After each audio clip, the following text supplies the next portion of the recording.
Good morning, Team Alabama. We are ready for Chapter 7 in Hidden Figures. Please find it on your Chromebooks on page 48.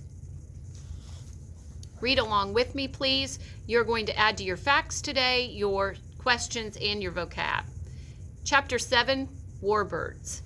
African Americans carefully read every newspaper article about the Tuskegee Airmen, a group of black military pilots who fought during World War II. And if you want to add that as a vocab word, you could say Tuskegee Airmen, and then definition next to it, a group of black military pilots who fought in World War II. As with any other flyers, their lives depended on knowing their plane's strengths and weaknesses, and every response it would make as it waltzed through the sky. Waltzed is also a great word to add. By the summer of 1944, the men of the 332nd Fighter Group were flying North American P-51 Mustangs. It's best described as a pilot's airplane, said an American military official in a front-page article in the Washington Post. It's very fast and handles beautifully at high speeds.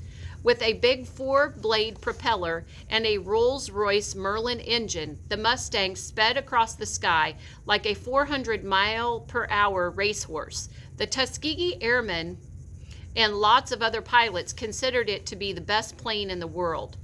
"I will get you up in the air, let you do your job, and bring you back to Earth safely," promised the Mustang to its pilots, like a trusted horse to its rider. And helping the plane to make good on that promise was now part of Dorothy Vaughn's full-time job. Okay, here's a picture of the Tuskegee Airmen. You can kind of see that. You should be able to see it on your Chromebook also. The picture's from 1942 to 1943.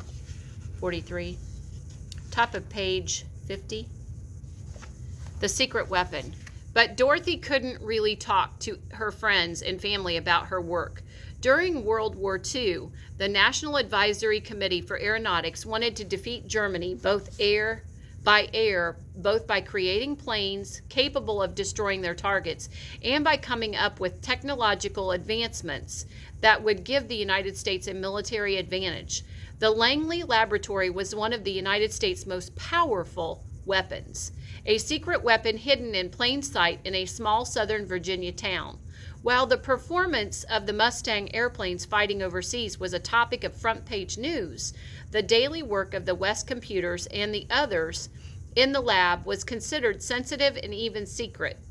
Bosses told their employees to stay on the lookout for spies disguised as soldiers or people who might try to get valuable information from Langley employees. Air Scoop, the newspaper of the NACA, sounded the alarm. You tell it to someone who repeats it to someone, so someone you know may die. Okay, so you might want to add a couple of facts there. One would be that Air Scoop was the publication or the newsletter of NACA, the newspaper of NACA. Okay, and they cautioned people not to talk about their jobs, that it's top secret, and you don't want any kind of information getting out. Okay? The Langley employees took the warning to heart. Even if they had wanted to talk about their work, they would have found it difficult to find someone outside the lab who would understand what they were talking about. Off campus, people around town often found the Langley employees a bit peculiar. They had strange accents from other parts of the country.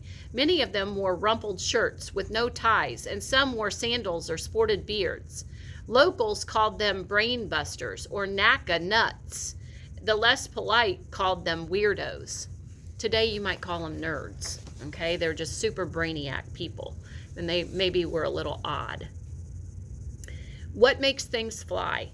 The pace of discovery and invention was so fast at Langley that an entry-level position there was considered by many people